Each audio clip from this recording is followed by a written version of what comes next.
Engkaulah jaminan hidup kami. Engkau yang menopang kami, Engkau yang menyertai kami, dan itu yang membuat kami bersuka cita. Itu yang memberi kami kekuatan, memberi kami jalan keluar pada saat-saat kami mengalami kesulitan. Terima kasih banyak Tuhan. Di suka maupun duka, Engkau hadir dan Engkau menggenapkan semua janji-Mu. Terima kasih Tuhan berbicara pada kami lewat firman yang akan kami renungkan bersama. Berkatilah umat-Mu dalam nama Tuhan Yesus. Amin. Silakan duduk Bapak Ibu. Nama Tuhan.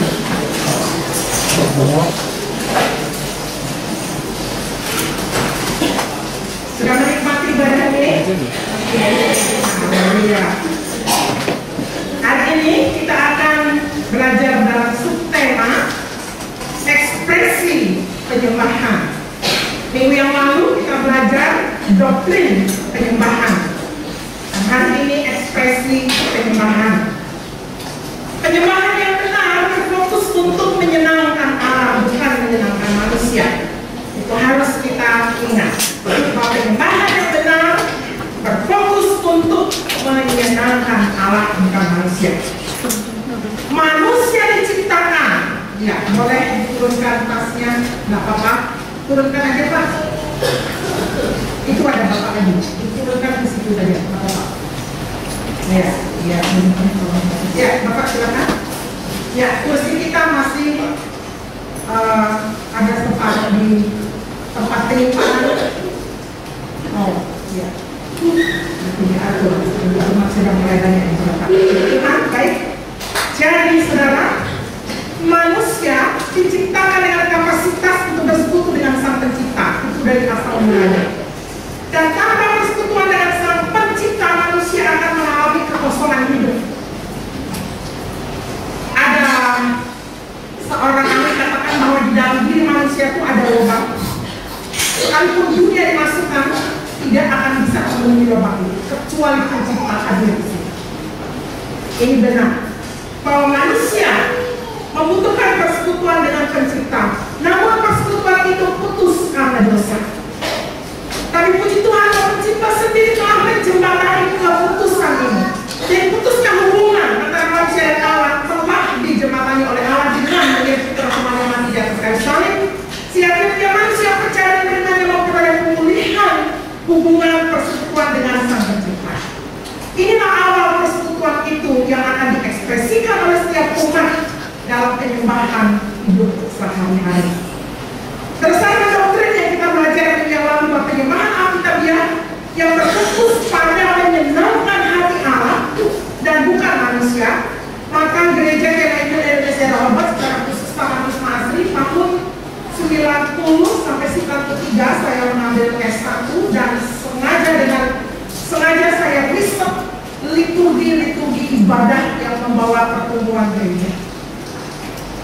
10 gereja saya riset dan menghasilkan 3 jenis liturgi yang akan mengakomodir kebutuhan umat untuk dapat mengekspresikan penyembahan kepada Allah sesuai dengan pola yang nyaman baginya, yang dilakukan dalam inti penyembahan yang benar, yaitu dalam roh dan kebenaran sesuai dengan Yohanes 4:24. Jadi ekspresi penyembahan dikemas dalam liturgi ibadah dan musiknya serta pemahaman yang benar tentang inti penyembahan itu sendiri. Jadi dua hal, ekspresi penyembahan dikemas dibatasi dalam dua hal, yaitu liturgi ibadah dengan perlengkapan musiknya dan pemahaman yang benar tentang inti penyembahan yang benar. Nah, saudara, hari ini saudara hadir di ibadah pagi ini adalah jenis liturgi yang kedua yang disebut dengan ibadah kontemporer atau liturgi kontemporer. Musiknya full band lengkap. Mungkin berikut akan kita lengkapi dengan alat musik yang lain. Ada Bella di sini yang bisa memainkan alat musik yang lain. Alat musik apa itu Bella? Biola ya. Ada Bella di sini bisa memainkan biola. Dan juga alat musik biola ya sudah diberikan oleh Bapak Yohanes. Lagi dia bawa juga ke sini alat biolanya itu. Mudah-mudahan akan kita lengkapi lagi dengan yang lain. Jadi ibadah yang kedua ini full band sebenarnya, ya. Puji nama Tuhan. Jadi tolong masuk ke jenis liturgi yang kedua dulu ya, jenis liturgi yang kedua. Nah, ekspresi penyembahan bebas. Jadi saudara harus tahu ini jenis liturgi mana yang dipakai ini. Nah, tiga jenis liturgi ini sudah saya pertahankan dalam S1 saya, SMH. Jadi ketika saya di sidang, mereka bertanya, apakah Ibu Priscilla mengubah jenis Injil? Saya bilang saya tidak mengubah, tapi semua liturgi ini saya sudah riset, dan inilah yang telah memberkati jemaat. Jemaat bertumbuh jika dia mengenal penyembahan yang benar yang dikemas dalam liturgi yang teratur. Akhirnya saya diluluskan. Dan sekarang gereja Evangelis seluruh Indonesia mengadopsi tiga jenis liturgi ini. Puji nama Tuhan. Dan gereja kita sudah dari sejak awal menerapkan tiga liturgi ini sehingga jemaat dapat beribadah dan memilihnya. Hari ini kita beribadah dalam jenis liturgi yang kedua. Bebas, ya, ekspresinya bebas. Sebagai ada Pak Morin di sini, ya.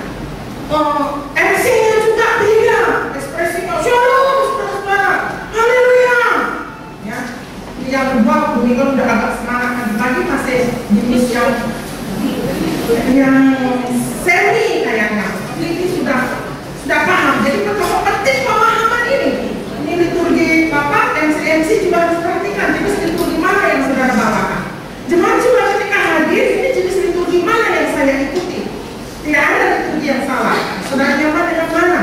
Nah, itu sebabnya saudara lihat, semua item di dalam liturgi ini sudah saya pelajari. Semuanya ada makna. Jadi intinya saudara sebagai jemaat Tuhan, jangan datang terlambat supaya saudara mendapatkan full ibadah itu. Karena semuanya punya makna. Dalam liturgi yang kedua ada puji-pujian 5 menit yang sengaja dibuat oleh MC untuk dapat menyemangati jemaat. Sudah di sini cuma 5 menit, di awal 30 sampai 90 menit pembukaan saudara. Non stop lagunya itu. Luar biasa. Luar biasa. Wow, mereka diguyur hujan, mereka tidak berangkat dari tempat. David katakan ini kalau jemaat saya di Jakarta kena hujan sudah bubar Pak. Tapi ini Pak, mereka menyanyi. Ada satu lagu yang dibawa oleh anak saya David di sini. Sungguh Injilmu menang di gunung dan di lembah. Itu kalau cucu saya dengar sudah dia goyang-goyang. Dari permulaan sampai akhir. Nah saudara ini jadi membangun menyemangati jemaat untuk masuk ke dalam hadirat Allah, menyembah Allah. Ini cuma 5 menit ya, begini ya. 5 menit, oke. Berikan jemaat susahnya ngangkat jemaat ini. Tapi dengan pengertian hari ini semoga jemaat akan dapat berpartisipasi, amin. Kemudian masuk ke ayat penuntun. Apa itu ayat penuntun? Ayat penuntun adalah ayat yang menjadi inti seluruh pembicaraan ibadah hari ini. Dibacakan oleh pendeta atau evangelis yang berlisensi, kemudian disambut oleh jemaat dengan haleluya. Biasanya habis ayat penuntun haleluya. Artinya apa? Kita mengaminkan, kita menghaleluyakan ayat itu, mengiyakan bahwa itu benar adanya. Lalu kemudian khotbah salam. Itu khotbah salam. Khotbah itu artinya ibadah itu disahkan, ya, dan diberi salam shalom oleh Allah. Nah itu artinya sudah menerima berkat Allah dari awal. Kemudian masuk ke pujian yang penuh sukacita. Kemudian ada pembacaan litani. Lalu saudara masuk dalam penyembahan seperti tadi, ya. Dalam penyembahan apa yang kita ucapkan? Kekaguman kita kepada Allah, pengenalan saudara kepada Allah, siapa Allah dalam hidupmu. Itu yang aku ucapkan. Suatu sanjungan kepada Allah. Semakin saudara mengenal Dia, semakin saudara dapat memuji dan menyanyi. Itu yang kita ungkapkan dalam penyembahan. Lalu kemudian ditutup dengan doa oleh MC. Lalu perkenalan menyambut kakek baru pertama kali hadir, ya. kemudian mendoakan, lalu masuk puji-pujian yang penuh sukacita. Hari ini agak terbatas karena memang gereja kita belum selesai semua, jadi ibadah hanya 1,5 jam. Biasanya kalau ibadah jenis yang kedua butuh waktu 2 jam, ya 1,5 jam berbiasa cukup hanya 1 lagu, ya. Jadi Tuhan, saya lihat kembali ke belakang, boleh dikatakan separuh jemaat ini sudah bertepuk tangan, ya. Beda dengan yang tadi pagi belum bertepuk tangan yang lain. Ya, nggak apa-apa, mungkin pelajarannya belum masuk, ya, nggak apa-apa. Karena kita punya 3 liturgi, mungkin dia datang dari liturgi yang 3. Kan sudah kita jelaskan. Jadi nggak bisa ledek-ledekkan kita di sini karena kita memang 3 jenis liturgi, ya, saling menghormati. Cuma saya mau beritahu, kalau kita masuk dalam liturgi itu seperti ini modelnya. Kemudian pujian penuh sukacita, lalu pujian pengantar firman, biasanya slow, tapi tadi nggak ada pujian pengantar firman, langsung saja kalau tangannya bunyikan sudah begini dan dia mundur, saya masuk, ya. Dan sukacita. Kemudian khotbahnya juga firmannya sama, tapi gaya pendetanya membawa khotbah berbeda. Kalau di ibadah yang ketiga pakai toga, di sini saja dia tidak kemana-mana. Ya. Kalau ibadah yang ke-1 yang saya ini bisa keluar, tapi kalau ibadah yang kedua dia bisa kemana, bisa jalan ke situ. Nah, seperti itu bebas, ya. Yang bebas tapi masih dalam gereja. Kemudian habis itu pujian pengantar persembahan. Saudara, persembahan tidak akan diberikan sebelum khotbah jalan. Kenapa? Persembahan adalah respon kita terhadap Allah.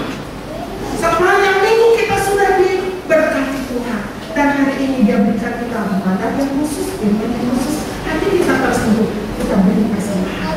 Ada yang perpuluhan, ada yang misi dan lain sebagainya. Itu persembahan. Kemudian DPJ melayani dalam pengumuman dan doa persembahan. Kemudian masuk doa syafaat. Doa syafaat ini doa pengembalaan dari yang bayi masih di kandungan sampai yang nenek-nenek tua, dari yang di dalam kota sampai yang di luar kota, semua kena, ya, dalam doa ini. Doa ini bukan sekedar, jadi ini bukan sekedar suatu tradisi, semua item ini. Kemudian habis itu baru kita dihantarkan dalam lagu penutup yang tenang, biasanya teduh, baru doa mereka. Nah, ini saudara, di awal saudara disambut shalom oleh Allah, di akhir saudara diikat dengan berkat oleh Allah. Berkat ini bukan sekedar, tapi diperintahkan oleh Musa. Musa mendengar dari Allah, katakan Musa kasih tahu kepada Imam Harun. Nanti sudah baca di Bilangan 6 ayat 22-24. Ucapkan ini kepada umat yang beribadah, nanti saya akan berkati mereka. Itu yang saya lakukan. Saya di bagian-bagian mana yang mau taruh di hati pendeta untuk diucapkan di akhir berkat itu yang saya ucapkan. Dan ketika saudara katakan amin, artinya jadilah seperti yang engkau firmankan. Tugas saya mengucapkan saja. Jadi saudara jangan datang terlambat di ibadah, jangan pulang sebelum doa berkat ucapkan. Kadang ada cuma yang tertentu, yang penting firmannya. Oh, salah saudara. Seluruh rangkaian ibadah harus saudara ikuti. Inilah penyembahan yang full, saudara mengekspresikan kasih kepada Allah. Sehingga ketika akhir dari doa berkat, saudara katakan amin dan dihantar dengan langsung. Ini ibadah yang kedua. Nah, saya mundur ke ibadah yang ke-1. Ibadah liturgi, ibadah yang ke-1 itu ibadah yang ke-1 ini semi kontemporer. Semi itu artinya separuh lagunya himne, separuh lagunya puji-puji. Ya. Ekspresinya pun bercampur. Ada yang penuh, ada yang ketika nyanyikan waktunya himne biasanya tenang, jarang yang angkat tangan dan lain sebagainya. Angkat tangan dalam hati saja. Tapi kalau sudah puji-pujian, itu biasanya sudah tambori masuk dan semua semi, ya. Lalu di akhir penyembahan ada pengakuan iman rasuli. Nah, itu dia.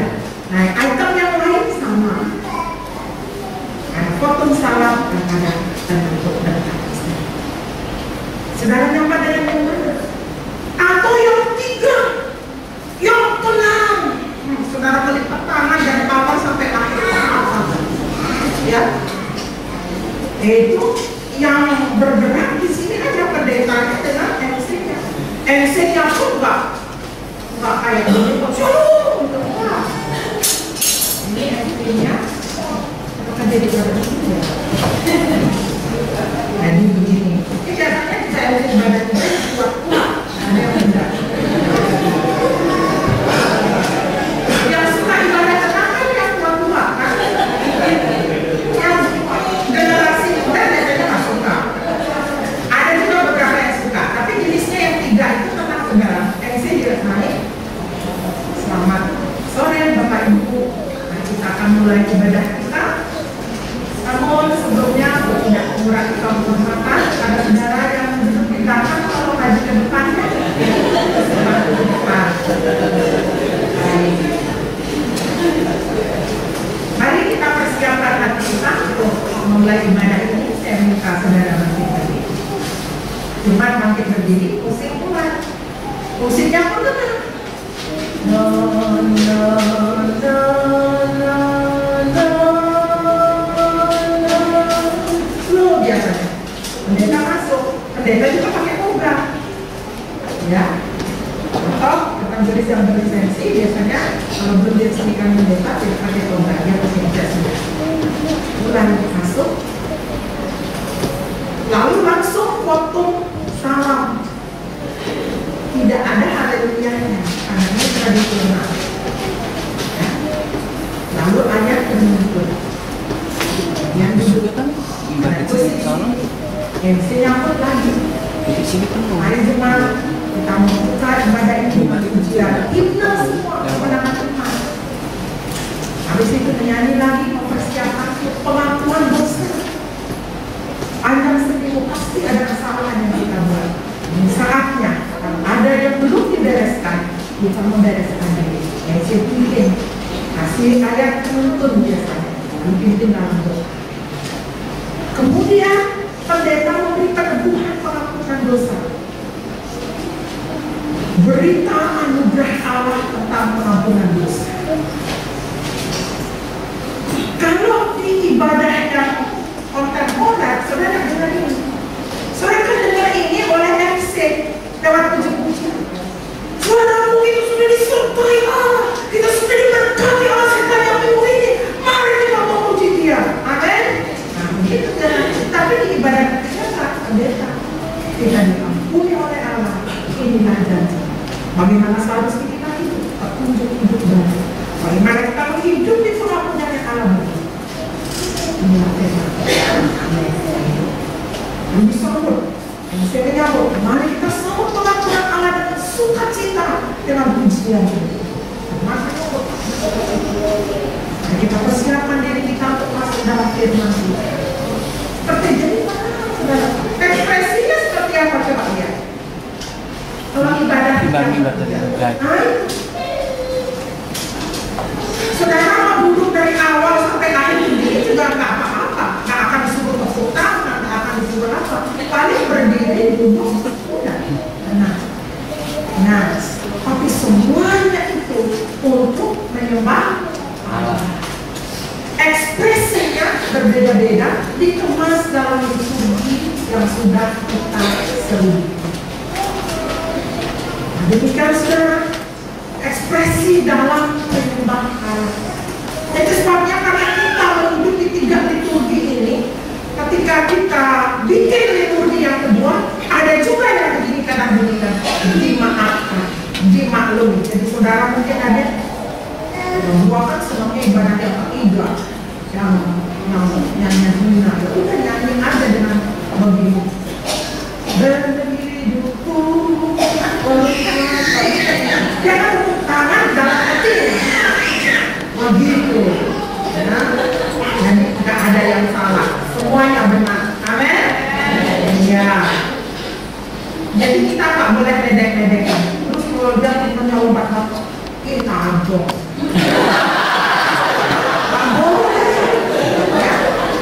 Kalau saya tidak ibadah ini, ya, karena saya bisa sendiri kan, ketika saya udah tambol dengan sukacita luar biasa, senang sekali. Atau tadi ibadah kita yang tenang, sudah benar. Tidak ada masalah. Amin, saudara. Ini yang perlu saudara paham sehingga kita paham. Nah, yang kedua yang perlu kita pahami dalam ekspresi penyembahan Allah, kita harus mengerti penyembahan yang benar itu. Penyembahan yang benar itu bagaimana, saudara? Kita harus mengerti inti penyembahan yang benar. Penyembahan yang benar adalah penghormatan yang mengalir dari hati, lahir dari satu hubungan kasih yang erat dengan Tuhan, yaitu hubungan anak dan bapa. Jadi diawali dengan hidup yang baru, pemulihan hubungan. Itulah penyembahan yang benar. Hubungan antara anak dan bapa didukung dalam Titus 2:14 yang telah menyerahkan dirinya bagi kita untuk membebaskan kita dari segala kejahatan dan untuk memutuskan bagi dirinya suatu umat kepunyaannya sendiri yang rajin berbuat baik. Hanya orang yang sudah pulih hubungannya dengan Allah mampu masuk dalam penyembahan yang benar. Yang kedua, Roma 8:14-16, semua orang yang dipimpin Allah adalah anak Allah. Sebab kamu tidak terima roh perbudakan yang membuat kamu menjadi takut lagi, dan tidak perlu takut lagi dalam beribadah. Yang saudara suka yang ibadah yang tenang, atau yang semi, atau yang dengan sorak-sorak, lakukan itu dalam penghormatan kepada Allah. Tetapi kamu dengan roh yang menjadikan kamu anak Allah. Oleh roh itu kita berseru ya Aba, ya Bapa. Roh itu bersaksi bersama-sama dengan roh kita bahwa kita adalah anak-anak Allah. Yang berikut, dalam inti penyembahan yang benar, saudara perlu mengenal menyembah di dalam roh. Yesus katakan, sekarang Bapa menghendaki penyembah-penyembah benar yang menyembah Dia di dalam roh dan menyembah di dalam roh tidak sama dengan bahasa roh. Bahasa roh adalah karunia. Menyembah di dalam roh artinya menyembah di dalam roh yang sudah lahir baru dan dipenuhi oleh Roh Kudus yang mengajar dan mengarahkan kita untuk bergaul dengan Allah yang adalah roh yang tidak dibatasi oleh ruang dan waktu. Jadi menyembah di dalam roh adalah menyembah melintas ruang dan waktu. Saudara Pak menyembah Tuhan di mana saja. Itu artinya menyembah di dalam roh. Roh yang sudah dibaharui tidak dibatasi oleh ruang dan waktu. Tidak hanya di gereja, saudara Pak. Ayat 7, Yohanes 3:3, Yesus jawab katanya, aku berkata kepadamu semuanya, jika seorang tidak dilahirkan kembali, ia tidak dapat melihat kerajaan Allah. Orang yang tidak dilahirkan kembali melihat kerajaan saja pun tidak bisa apalagi merasakan atau masuknya. Yang kedua, Efesus 4:24, dan mengenalkan manusia baru yang telah diciptakan menurut kehendak Allah dalam kebenaran dan kekudusan yang sesungguhnya. Ciptaan baru bukan barang murah, dibayar dengan darah anak domba yang menjadikan saudara ciptaan baru dan mampu menyembah Allah di dalam roh. Yang kedua, inilah penyembahan yang benar adalah menyembah dalam kebenaran. Penyembah yang benar itu menyembah di dalam roh dan kebenaran. Menyembah dalam kebenaran artinya menyembah Allah dalam keadaan hidup yang telah dibenarkan oleh Allah dan hidup oleh kebenarannya yang dibuktikan oleh hidup dan gaul erat dengan firman kebenaran itu. Yesus adalah kebenaran itu. Ayat pendukung Roma 3:24, dan oleh kasih karunia yang telah dibenarkan dengan cuma-cuma karena penebusan dalam Yesus. Penebusan Kristuslah yang membuka jalan untuk kita dapat menyembah Dia dengan benar. Dulu kita orang yang harus dihukum, tapi dibenarkan oleh penebusan Kristus. Yohanes 17:17 katakan, kuduskanlah dari dalam kebenaran, firman-Mu adalah kebenaran. Yesus adalah kebenaran kita. Yesus katakan dalam Yohanes 14:6, akulah jalan, akulah kebenaran, akulah kehidupan. Yesus adalah kehidupan kita. Yesus adalah kebenaran kita. Yesus adalah jalan bagi kita. Amin. Sebabnya Bapak Ibu sudah dikasih oleh Tuhan, orang yang katakan dirinya sudah lahir baru, orang yang katakan dirinya sudah dibenarkan oleh Allah, orang yang dapat menyembah Allah dalam roh dan kebenaran, orang yang mencintai firman Tuhan. Kalau saudara katakan dia anak Allah, tapi saudara tak pernah baca firman Tuhan, tidak benar. Kiranya ayat-ayat ini mengoreksi kita. Jika demikian kita menghidupi hidup yang beribadah dalam keseharian kita dimanapun kita berada, sebenarnya bekerja pun adalah penyembah. Dalam kita berkata-kata pun adalah penyembah kepada memuji. Saudara, penyembahan kepada Allah akan menghasilkan hidup yang beribadah. Dia perempuan Samaria yang mengerti konsep penyembahan yang benar. Dia kemudian dijadikan tuan pekawan Injil di daerah ini. Saudara yang mengenal Allah dengan benar, menyembah Allah dengan benar, pasti Tuhan jadikan alat berkat dimanapun saudara berada. Itu adalah kebenaran yang hakiki yang tidak bisa ditolak.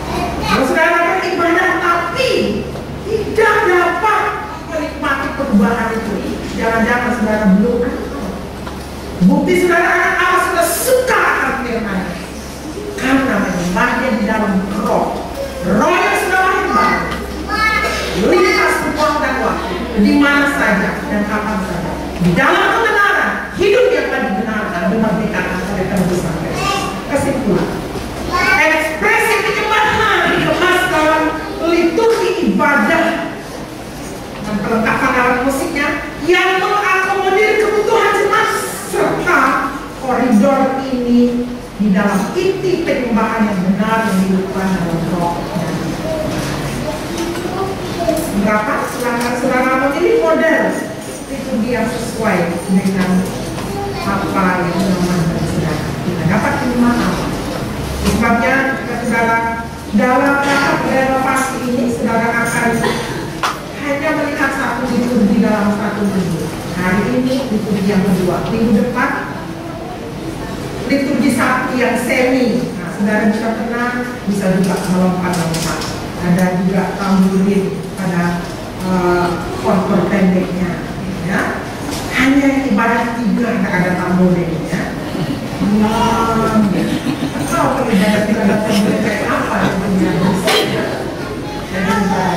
Minggu besok semi, ya. Terus silakan dulu. Inilah ekspresi penyembahan yang dikemas dalam liturgi ibadah lengkap dengan alat musiknya. Kenapa musik diperlukan? Saya membaca bahwa musik bisa menyerasikan otak kiri dan otak kanan. Jadi mereka yang main tambor ini otak kiri, otak kanannya bagus banget di kombinasinya. Kita kalau disuruh tangan aja susahnya, ya kemana tidak ya. Yang masih bisa tekan tangannya dengan tangan. Di nama Tuhan, Tuhan Yesus memberkati. Mari kita berdoa. Tuhan, terima kasih banyak. Kami tahu bahwa persekutuan kami dengan Tuhan pasti mengubah hidup kami. Dan Tuhan tidak pernah meminta kami untuk datang kepadamu dengan sia-sia. Dalam kesukaan kami boleh menyembah Engkau dalam roh dan kebenaran, lintas ruang, lintas waktu, dan di dalam hidup yang sedang Engkau benarkan dengan cuma oleh tebusan Kristus. Terima kasih Tuhan untuk gereja yang berkati. Terima kasih untuk setiap perlengkapan ibadah yang Tuhan berikan. Kami berdoa Tuhan kiranya Tuhan memanggil sebanyak mungkin orang terlibat di dalam pelayanan untuk dapat mengemban pelayanan pada praise and worship. Kami berdoa Tuhan lengkapi dengan karunia-karunia kami perlukan, peralatan-peralatan musik yang masih kami perlukan. Dan kami memohon kiranya semua ini akan Tuhan nyatakan. Kami ingin memuliakan kepada seluruh hidup kami. Bahkan duduk ini Tuhan, kami tahu ini adalah ekspresi kasih sayang bagi jemaat-Mu, bagi kemuliaan nama-Mu. Berkatilah setiap kami dan kami siap melakukan firman-Mu dalam nama Tuhan Yesus.